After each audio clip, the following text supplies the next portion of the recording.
आज 21 मार्च दिन मंगलवार, हिंदी तिथि अमावस्या। और आइए पर नजर डालते हैं। वैसे आपको बता दूं दोस्तों, आज का दिन स्पेशल खास है। 21 मार्च को दिन और रात दोनों बराबर होते हैं। बाकी जनरली आपको पता होगा सर्दियों में दिन छोटे होते हैं, रात बड़ी होती है, गर्मियों में दिन बड़े होते हैं, रात छोटी होती है। लेकिन 21 मार्च का बीच का एक ऐसा दिन होता है जिस दिन बराबर 12 घंटे का दिन और 12 घंटे की रात होती है, क्योंकि आज के दिन सूर्य विषुवत रेखा पर लंबवत रहता है और इसीलिए दिन रात बराबर होते हैं। इस घटना को वसंत संपात कहा जाता है। और बाकी इसके अलावा कल 22 मार्च से चैत्र नवरात्रि भी शुरू हो जाएंगे और हिंदू नववर्ष भी शुरू होने जा रहा। विक्रम संवत 2080 की शुरुआत हो जाएगी। तो ऐसे में आप सभी देशवासियों को, भाइयों बहनों को एडवांस में हिंदू नववर्ष की और चैत्र नवरात्रि की दिल से हार्दिक शुभकामनाएं, आपके अपने डीएलएस भाई की तरफ से और हमारी पूरी डीएलएस न्यूज फैमिली की तरफ से। चलिए आगे बढ़ते हैं खबरों की तरफ। देखिए, खुशियों पर एक रिपोर्ट सामने आ रही है। कल ही आपको पता होगा वर्ल्ड हैप्पीनेस डे था और इस मौके पर हैप्पीनेस के अकॉर्डिंग कंट्रीज की लिस्ट में हमारा भारत 125वें नंबर पर है। देखिए जरा, भारत में लोग काफी कम खुश हैं। दुनिया का फिनलैंड देश ऐसा है जहां के लोग सबसे ज्यादा खुश हैं और अफगानिस्तान के लोग सबसे ज्यादा नाखुश हैं। इस रिपोर्ट में ये देख सकते हैं टॉप 10 शहरों की लिस्ट और इसमें हमारा भारत 125वें नंबर पर है। वैसे हैप्पी प्लस की रिपोर्ट में यह भी दावा किया गया कि कोविड के बाद भारतीयों में गुस्सा बढ़ा, तनाव बढ़ा, डिप्रेशन वगैरह 35% लोग नाखुश हैं। रिपोर्ट में यह खुलासा हुआ। और दोस्तों, महिलाओं में दिल की बीमारी भी बढ़ रही, इस पर भी एक बड़ा खुलासा सामने आ रहा। हार्मोन्स का दिल पर असर देखा जा रहा। हार्ट अटैक महिलाओं में पुरुषों से अलग होता है, ठीक होने में ज्यादा समय लगता है और इसलिए माताएं बहनें अपने दिल का ख्याल रखें।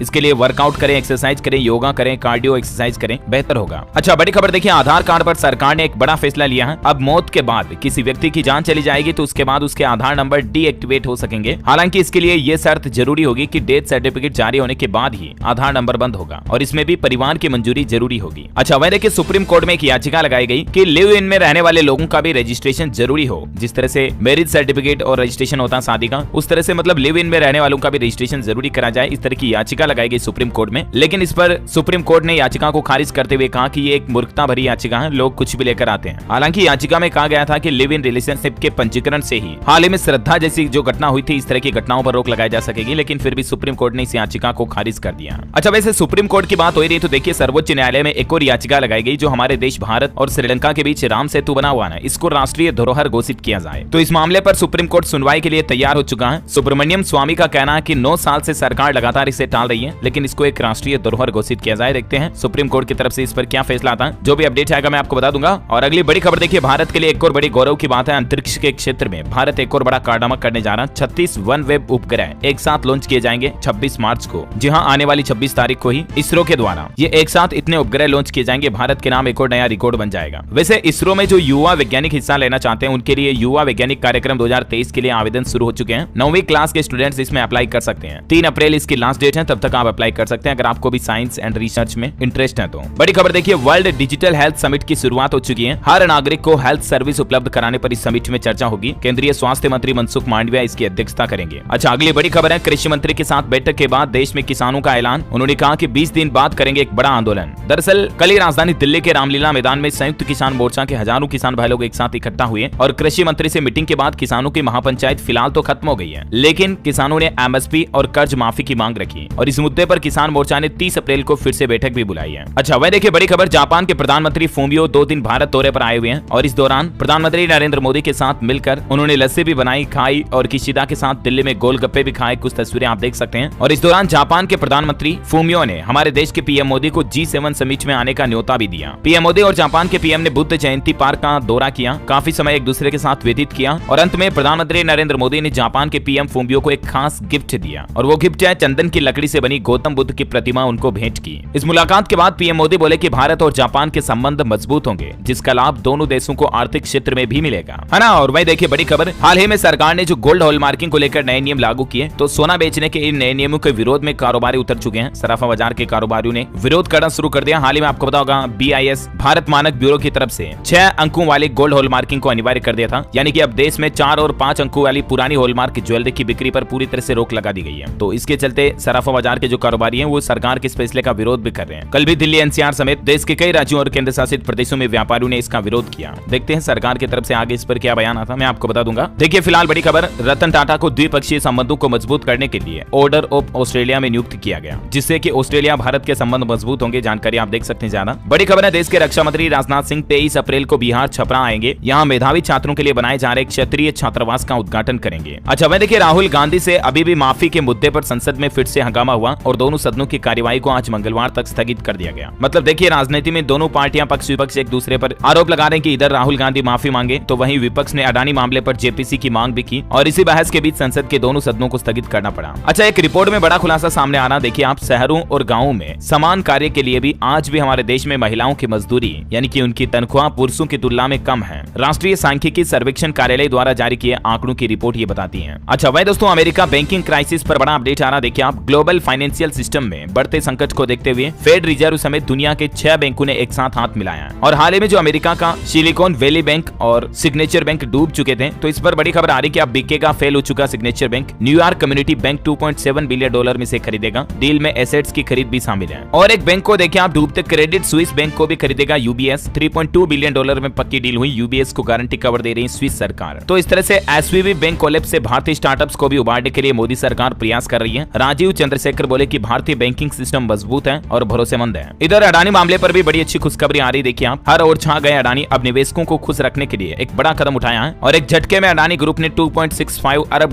का लोन चुका दिया, जो टाइम लिमिट से पहले चुका दिया। और ये एक तरह से हिंडनबर्ग की रिपोर्ट के लिए मुंह तोड़ जवाब है। हालांकि जो गुजरात के अंदर 34,900 करोड़ रुपए के पेट्रोकेमिकल प्रोजेक्ट पर अडानी ग्रुप ने फिलहाल काम रोक दिया ना, उस पर भी देखिए अडानी समूह का कहना है कि मुद्रा पीवीसी प्रोजेक्ट पर दिया बड़ा बयान, समय सीमा के अंदर पूरा होगा काम। तो ये अडानी ग्रुप के इन्वेस्टर्स के लिए भी अच्छी बात है वाकई में। अच्छा, पंजाब में मसला चल रहा है जिस पर देखिए बड़ी खबर आ रही है कि 24 घंटे के लिए फिर से इंटरनेट को और बंद कर दिया, मतलब इंटरनेट बंदी को बढ़ा दिया। अब आज मंगलवार दोपहर 12 बजे तक इंटरनेट सेवाएं बंद रहेगी पंजाब के अधिकतर इलाकों में। और पंजाब में जो ये कई दिनों तक इंटरनेट बंद है, ये मसला हाईकोर्ट तक भी पहुंच चुका है। हाईकोर्ट में चुनौती दी गई इस मामले को, आदेश को गैर कानूनी और गैर संवैधानिक बताते हुए जनहित याचिका दायर की गई है और हाईकोर्ट ने पंजाब सरकार को तलब करते हुए इस पर जवाब भी मांगा है। वैसे पंजाब में जो अमृतपाल सिंह के खालिस्तानी समर्थक विरोध कर रहे हैं, ये विरोध दुनिया के और कई देशों में भी शुरू हो चुका। देखिए आप, कल ही ब्रिटेन में भी खालिस्तान समर्थकों ने भारतीय हाई कमीशन से यानी इंडियन एम्बेसी पर लगा हुआ तिरंगा उतार दिया। हालांकि भारत ने भी फिर वहां उससे भी बड़ा तिरंगा लहरा दिया और राजधानी दिल्ली में बैठे ब्रिटिश हाई कमिश्नर को तलब भी किया। इस मामले पर कुछ तस्वीरें आप देख सकते हैं। और खबर तो ये भी आई दोस्तों कि लंदन के बाद यूएस में भी इंडियन कॉन्सुलेट पर हमला हुआ, खालिस्तान के झंडे लगाए गए। दिल्ली में सिखों का खालिस्तानियों के खिलाफ प्रदर्शन भी देखा गया। दरअसल देश भर में जो खालिस्तानी प्रदर्शन कर रहे हैं ना, तो इसके खिलाफ राजधानी दिल्ली में ब्रिटिश हाई कमीशन के बाहर सिख के समुदाय के लोगों के खिलाफ प्रदर्शन करते हुए दूसरे लोगों ने भारत माता की जय जयकार के नारे भी लगाए। और देश की मोदी सरकार भी अब इस मामले पर सख्त हो गई है। बहुत हुआ, अब और नहीं होगा। ब्रिटेन को देना होगा तिरंगे के अपमान का हिसाब। इस बार जमीन सुंगाएगी मोदी सरकार। अब मोदी सरकार इस मामले पर बर्दाश्त नहीं होगी। जिन लोगों ने ब्रिटेन में तिरंगे का अपमान किया उन लोगों पर सख्त कार्रवाई की जाएगी। वैसे अमृतपाल सिंह अभी भी फरार है। मीडिया रिपोर्ट्स के मुताबिक उनके चाचा और ड्राइवर ने सरेंडर कर दिया और वारिस पंजाब दे प्रमुख जो कि अमृतपाल सिंह है वो अभी भी फरार है। और इनके 5 साथियों पर एनएसए कानून लागू किया गया। विदेशी फंडिंग और आईएसआई का भी शक इस मामले में देखा जा रहा। लगातार तीसरे दिन भी अमृतपाल का कोई सुराग नहीं मिला। हालांकि उनके चाचा सरेंडर करने पहुंचे रहे और पुलिस के मुताबिक वो ड्रग तस्कर से खरीदी हुई मर्सिडीज कार भी सरेंडर करने आए। अब उनको असम जेल भेजा गया है। और खबर है दोस्तों कि अमृतपाल के पिता को उनके एनकाउंटर की चिंता कि कहीं वो पकड़ में आने के बाद उनका एनकाउंटर ना कर दिया जाए। कोर्ट में चाचा नहीं बता पाया उसकी लोकेशन। फाइनेंसर कलसी को फॉरेन फंडिंग पर साधी चुप्पी। और अमृतपाल को अवैध रूप से हिरासत में रखने का आरोप भी लगाया जा रहा पंजाब पुलिस पर, जहां पंजाब पुलिस का कहना कि अभी तक वो गिरफ्तार नहीं हो पाया। वहीं कुछ लोगों ने इस मामले में हाईकोर्ट में याचिका लगाई गई कि पंजाब पुलिस ने अवैध रूप से उसको हिरासत में रखा, लोगों को कहा नहीं अभी तक। तो ये मामला हाईकोर्ट पहुंच चुका और पंजाब सरकार से जवाब तलब मांगा हाईकोर्ट ने। 36 घंटे से अमृतपाल की तलाश की जा रही है। अब तक 112 समर्थकों को गिरफ्तार किया गया और इस खराब होते माहौल के बीच कई जिलों में धारा 144 भी लागू कर रखी है। तो ये कुछ मसला चल रहा है पंजाब में। अच्छा, पॉलिटिक्स से कुछ बड़ी खबरें देखिए आप। कांग्रेस ने कर्नाटक में बेरोजगार स्नातकों को 3,000 रुपए भत्ता देने का वादा किया है। राहुल गांधी बोले कि कर्नाटक में 40% कमीशन वाली सरकार है। देश सिर्फ अडानी का नहीं है। सरकार आने पर हर ग्रेजुएट को 3,000 रुपए हर महीना दिए जाएंगे। मतलब कि कर्नाटक में अगर कांग्रेस की सरकार बनती है तो ये कुछ चुनावी घोषणाएं हुई। कल ही आपको पता होगा मध्य प्रदेश में भी कांग्रेस ने घोषणा की थी कि अगर हमारी सरकार बनी तो 500 रुपए में गैस सिलेंडर देंगे, महिलाओं को हर महीने 1500 रुपए देंगे। तो ये मतलब देखिए आजकल तो चुनावी घोषणा का मतलब ये हो गया, हमें चुनाव जिताओ, हम लोगों को पैसे बांटेंगे। तो मेरा कहने का मतलब सोच कुछ डिफरेंट होनी चाहिए, राइट। वैसे पॉलिटिक्स पर कुछ और अपडेट देखिए आप। मेघालय विधानसभा में राज्यपाल के हिंदी में भाषण देने पर भी हंगामा हुआ। विपक्ष ने वॉकआउट किया। वीपीवी के विधायक बोले कि केंद्र हम पर हिंदी थोप नहीं सकता। वहीं कर्नाटक में कमिश्नर ऑफिस में अजान का एक वीडियो सामने आया, उसके बाद हंगामा सा मच गया। ईश्वरप्पा बोले कि ये देशद्रोह है, पाकिस्तान में रह रहे हैं या भारत में है। अल्लाह पर दिया था विवादित बयान। और इधर दिल्ली के मंत्री मनीष सिसोदिया की कस्टडी को 14 दिन बढ़ा दिया है शराब नीति केस में। सिसोदिया बोले कि कस्टडी में रखने का कोई फायदा नहीं, कोर्ट जमानत पर आज सुनवाई करेगी। और हरियाणा राज्य में विधानसभा बजट सत्र का दूसरा चरण शुरू हो चुका। अभय चोटला स्पीकर की फिर बहस हुई। नेम कर सदन से बाहर हुए नासरी जुनेद हत्याकांड का भी मुद्दा उठा। वैसे हरियाणा में भी अंबाला के किसान नेता नवदीप जलबेड़ा को पटियाला में गिरफ्तार कर लिया गया। अमृतपाल सिंह के समर्थन में आए थे ये भी। हरियाणा पंजाब बॉर्डर पर पुलिस की शक्ति बढ़ती जा रही, मतलब सख्त नजर रखी जा रही है। चलिए अगली बड़ी खबर देखिए। सुप्रीम कोर्ट का निर्देश, ओआरओपी एरियर का जल्द भुगतान करे करे सरकार। सीजीआई ने केंद्र सरकार का सील बंद जवाब लौटाया और कहा कि यहाँ कोई सिक्रेसी नहीं है, ट्रांसपेरेंसी की जरूरत है। दरअसल केंद्र पूर्व सैनिकों को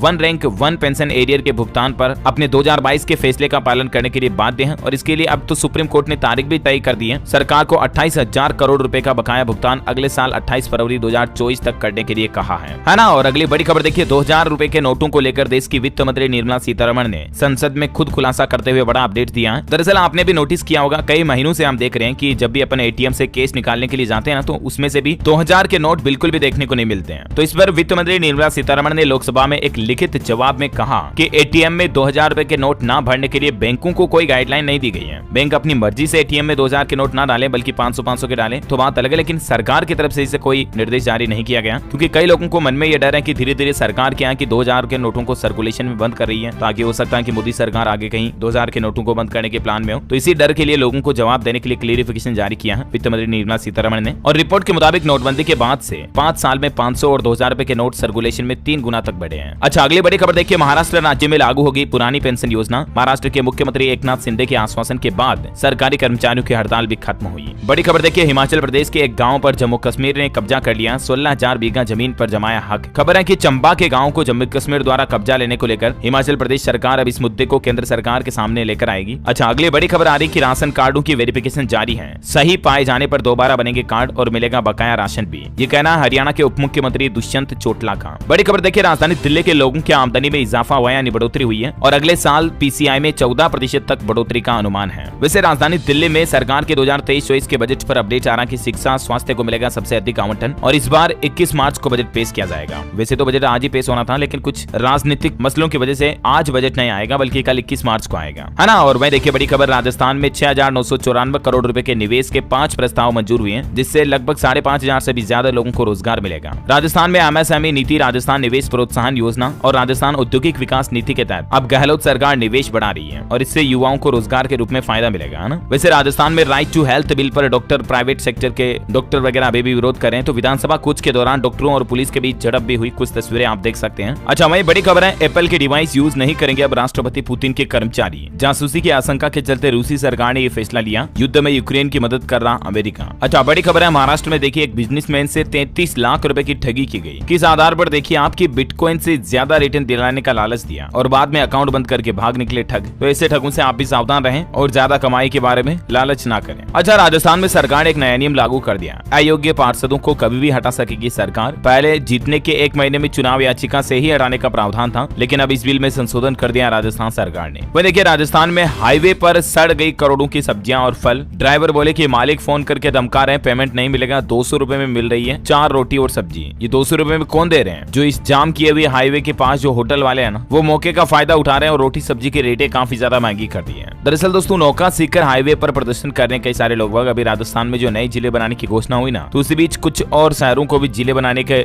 विरोध में ये लोग बाग इस हाईवे को बंद कर रखे हैं। राजस्थान के फतेहपुर सीकर से गुजरात जाने वाला नेशनल हाईवे 58 3 दिन से बंद है। किशनगढ़ अजमेर से हनुमानगढ़ तक तकरीबन 10 किलोमीटर लंबा जाम लगा हुआ है। 1500 से भी ज्यादा ट्रक वाले पिछले 3 दिनों से यहाँ से फंसे हुए हैं और कई ट्रकों में सब्जियां थी, हरी सब्जियां, जो खराब हो गई है। ट्रक ड्राइवरों का कहना है कि 10 करोड़ से ज्यादा का माल खराब हो गया। देखिए आप कुछ तस्वीरें। इस बार जरूर राजस्थान सरकार को फटाफट से सोल्यूशन निकालना चाहिए। अच्छा, अगला अपडेट देखिए, रेल यात्रियों को आईआरसीटीसी ने बड़ा तोहफा दिया। भारतीय रेलवे में आप दोस्तों ट्रेन में फ्री में खाने का मजा ले पाएंगे। देखिए आप, Indian railway catering and tourism corporation यानी कि आईआरसीटीसी की तरफ से यात्रियों के लिए ये नई सुविधा शुरू की गई है। भारतीय रेलवे की प्रीमियम ट्रेनों में मुफ्त भोजन की सुविधा मिलेगी। हालांकि ये सुविधा आपको तब मिलेगी जब आपकी ट्रेन लेट हुई है। अगर आपकी ट्रेन 2 घंटे या इससे ज्यादा की लेट है, तो आप फिर ट्रेन सफर करने के दौरान फ्री में खाना पानी मंगा पाएंगे और आराम से मजे ले पाएंगे। हालांकि फिलहाल ये सुविधा दुरंतो, राजधानी और शताब्दी जैसी ट्रेनों में शुरू की गई है। अच्छा, बड़ी खबर देखिए, अब देश में सालाना 17 लाख टन से भी ज्यादा का ई वेस्ट हो सकेगा रिसाइकिल। 1 अप्रैल से इस तरह के नए नियम लागू होने जा रहे हैं और इस तरह के नए प्लांट भी शुरू होने जा रहे हैं ना। बड़ी खबर है, पीएम मोदी के आत्मनिर्भर भारत की पहल की वजह से साल 2047 तक एनर्जी के सेक्टर में आत्मनिर्भर हो जाएगा हमारा भारत। हाल ही में एक नई रिपोर्ट में ये बात सामने आई है। अमेरिका के एक टॉप रिसर्च इंस्टीट्यूट की रिपोर्ट में ये दावा किया जा रहा कि रिन्यूएबल एनर्जी कैपेसिटी में भारत हमेशा के लिए आत्मनिर्भर हो जाएगा 2047 तक, है ना। ये हम सभी इंडियंस के लिए बड़े गौरव और गर्व की बात है वाकई में दोस्तों। और आगे खबरों में अपन आज के मौसम समाचार देखेंगे। कोरोना पर सरकार की तरफ से कुछ नए नियम लागू किए हैं, वो भी जानेंगे और मोदी सरकार की कुछ और बड़ी घोषणाएं भी देखेंगे अपन। लेके मौसम समाचार देख लेते हैं फटाफट से। देखिए क्लिक्स में ये कुछ तस्वीरें। राजस्थान के जयपुर में फसलों के नुकसान की हकीकत है। ये बारिश ने ऐसे बिगाड़ रखी है हैं खेतों की हालत, अब जरा सोचिए कैसे किसान भाई लोगों की कमाई होगी। बेमौसम बारिश की वजह से किसानों की चिंता बढ़ती जा रही है। हालांकि इस पर केंद्र सरकार का कहना है कि रबी की फसलों को किसानों को नुकसान हो रहा है। इस पर राज्यों से रिपोर्ट मांगी गई है, रिपोर्ट का इंतजार है ताकि जल्द से जल्द मुआवजे की घोषणा भी की जाएगी। देखिए मध्य प्रदेश में 3800 गाँव में 1.5 लाख हेक्टेयर से भी ज्यादा फसल नष्ट हो गई। गेहूं, चना, सरसों सब कुछ बर्बाद। विदिशा में सबसे ज्यादा नुकसान हुआ। रायसेन में सदमे में एक किसान की जान भी चली गई। अच्छा, गुजरात में भी देखिए बारिश का कहर जारी। 27 जिलों में बरसात से फसलों को जबरदस्त नुकसान हुआ। 50% से भी ज्यादा महंगी हुई सब्जियां। और मध्य प्रदेश में तो ओलावृष्टि से कश्मीर जैसा नजारा हो रहा। देखिए आप कुछ तस्वीरें। खराब मौसम के कारण दिल्ली से 11 फ्लाइट भी डाइवर्ट की गई। अभी भी यूपी बिहार में आंधी बारिश का अलर्ट जारी है। और राजस्थान में भी अगले 5 दिन बारिश, ओले और आंधी का अलर्ट है। राजस्थान में हनुमानगढ़, झुंझुनू सहित कई जिलों में बरसात और ओलावृष्टि की संभावना है अगले 4-5 दिनों तक। और राजस्थान में इस बदलते मौसम के चलते सर्दी फिर से लौट गई हो मानो ऐसा माहौल हो रहा है, जबकि पहले तो फरवरी में कितनी गर्मी पड़ने लग गई थी। अच्छा, हिमाचल प्रदेश के कुछ हिस्सों में ओलावृष्टि और बारिश का येलो अलर्ट जारी है। उत्तराखंड में भी देखिए देहरादून में हुई बारिश तो नैनीताल में गिरे ओले। मौसम विभाग ने आज भी बारिश की चेतावनी जारी की है। टोटल 18 ऐसे राज्य हैं दोस्तों हमारे देश में जहां बेमौसम बारिश और ओले गिरने से किसानों की फसलों को बड़ा नुकसान पहुंचा है। मध्य प्रदेश, राजस्थान और दिल्ली सबसे आगे इनमें। उत्तर प्रदेश में भी 19 जिलों में अगले 2 दिन और अलर्ट जारी किया हुआ है। बिहार में पटना समेत कई जिलों में झमाझम बारिश की चेतावनी। और यूपी के 14 शहरों में आज भी बारिश का अलर्ट है। अगले 24 घंटों के दौरान भी बारिश की संभावना है। छत्तीसगढ़ के 13 जिलों में येलो, 1 में ऑरेंज अलर्ट। पंजाब के पटियाला की कुछ तस्वीरें देखिए, बारिश के साथ ओले गिरे, गेहूं की फसलों को नुकसान हुआ। और राजधानी दिल्ली एनसीआर में भी आंधी तूफान और बारिश के साथ ओले गिरेंगे। मौसम विभाग ने ऑरेंज अलर्ट जारी किया है ना। स्काईमेट वेदर की रिपोर्ट की माने तो अगले 24 घंटों के दौरान उत्तर प्रदेश, बिहार, उप हिमालय, पश्चिम बंगाल और उत्तर भारत के कुछ हिस्सों में हल्की मध्यम बारिश की संभावना है। बाकी हरियाणा, पंजाब, पश्चिमी हिमालय, गंगीय पश्चिम बंगाल वगैरह, छत्तीसगढ़, उड़ीसा, तेलंगाना, तटीय आंध्र प्रदेश, तमिलनाडु में भी बारिश की चेतावनी है। अच्छा, सराफा बाजार पर नजर डालें तो देखिए भारत में पहली बार 60,000 के पार पहुंचा सोने का भाव। सवाल ये कि क्या बैंकिंग संकट के बीच अभी और बढ़ेगा सोने का दाम, क्योंकि दुनिया भर में ग्लोबल बैंकिंग संकट छाया हुआ और इसीलिए टूट गए सोने के सभी रिकॉर्ड। सोना पहली बार 60,000 के पार पहुंच चुका है। ऑल टाइम हाई पर है ये, जबकि इससे पहले सोना ऑल टाइम हाई में 58,847 पर था। लेकिन MCX गोल्ड प्राइस टुडे के ताजा रेट की बात करें दोस्तों तो भारतीय वायदा बाजार में 24 कैरेट गोल्ड का रेट 60,455 के स्तर को छू गया प्रति 10 ग्राम। और चांदी का भाव 551 रुपए उछल कर 69,052 रुपए प्रति किलो ट्रेड कर रहा है MCX पर। ये भी है ना, क्योंकि अमेरिका में सिलिकॉन वैली बैंक का संकट और सिग्नेचर बैंक डूबने के बाद ये globally gold and silver price में तेजी देखी जा रही है। और दोस्तों